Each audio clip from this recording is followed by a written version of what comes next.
Thank you, Senators, for hosting us today and letting us share our experiences with you. My name's Ben Landry. I'm Lainey Landry's proud father. Lainey was killed on the July 4th floods on the banks of the Guadalupe River. Lainey left behind her loving mother, Natalie, me, her father, her brothers, Daniel and Luke, grandparents, teachers, coaches, family, and many, many friends.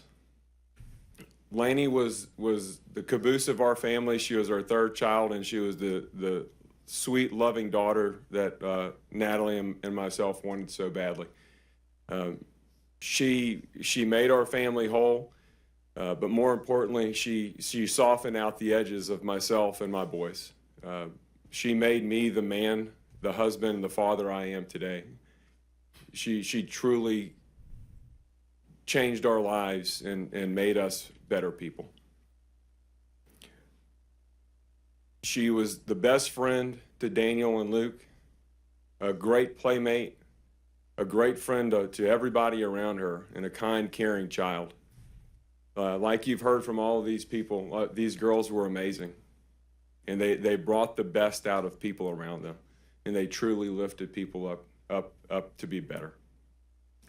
The loss of Lainey has devastated our community and left a hole in our family.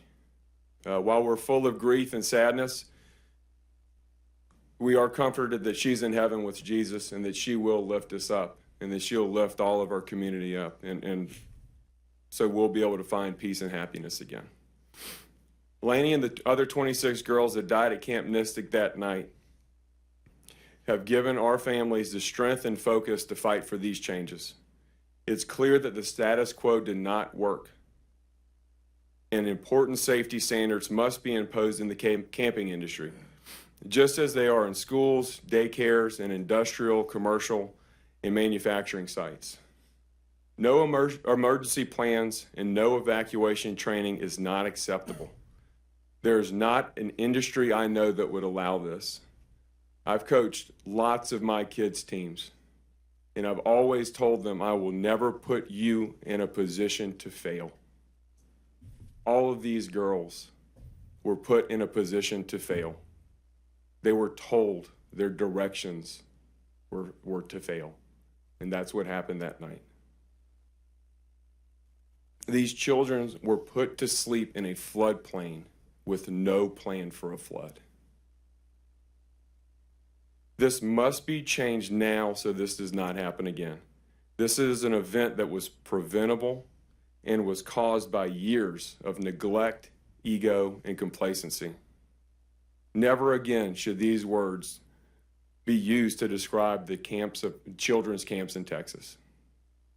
Our families are welded together in this awful event. We are not here to ask that you take our grief away. The grief represents the everlasting love that we have for our girls. We are asking that you pass this legislation to give us the comfort and hope that this does not happen to another family.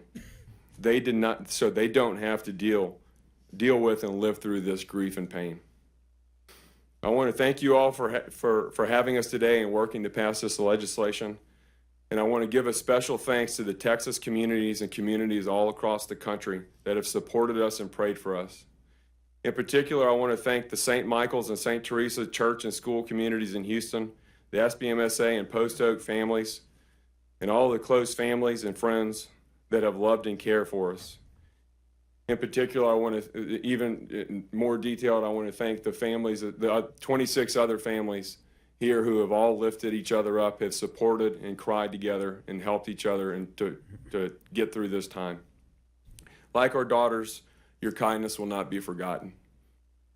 Senators, we ask you to pass this bill to make sure that this doesn't happen again.